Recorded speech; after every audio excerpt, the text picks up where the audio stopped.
তো hello friends, Rounak Banerjee music and sports analyst চ্যানেলের আরও একটি নতুন ভিডিওতে আপনাদের সকলকে স্বাগত।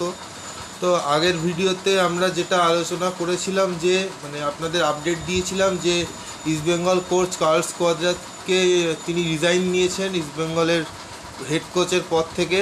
তো তারপরে ইস্টবেঙ্গল ম্যানেজমেন্ট কোচের রিপ্লেসমেন্ট হিসাবে বহু কোচের সাথে যোগাযোগ করে। তার মধ্যে Antonio Lopez Habas, Juan Ferrando, Ivan Vukomanovic, even Oscar Bruzon এবং অ্যালবার্ট রোকাকে সঙ্গে যোগাযোগ করা হয়। কিন্তু এর মধ্যে ইভান ভুকোমানোভিচের কিছু পার্সোনাল রিজনসের জন্য তিনি ইন্ডিয়াতে এই মুহূর্তে আসতে তিনি চান না। আর অ্যান্টোনিও লোপেজ হাবাস ইন্টার কাশির সাথে কোচ হিসেবে যুক্ত রয়েছেন, ফলে ইন্টার কাশি তাকে ছাড়তে চায় না।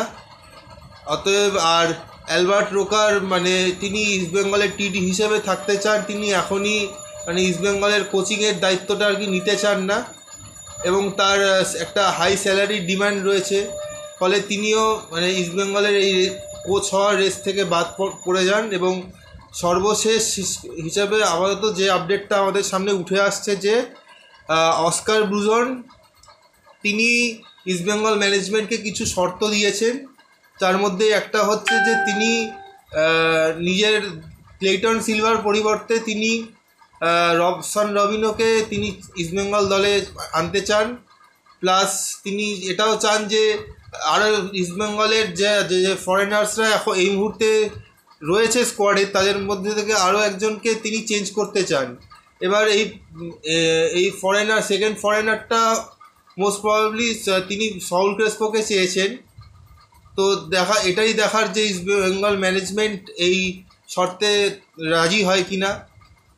তবে যেটুকু শোনা যাচ্ছে যে আগামী 24 ঘন্টার মধ্যে নতুন কোচের নাম তারা অ্যানাউন্স করবে। তো দেখা যাক কি হয়।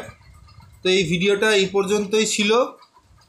যদি ভালো লাগে তো লাইক করবেন, শেয়ার করবেন, চ্যানেলে নতুন হলে সাবস্ক্রাইব করে নেবেন, পাশে থাকা বেল আইকনটা প্রেস করতে ভুলবেন না। আবার এরকম ভিডিওতে দেখা হবে।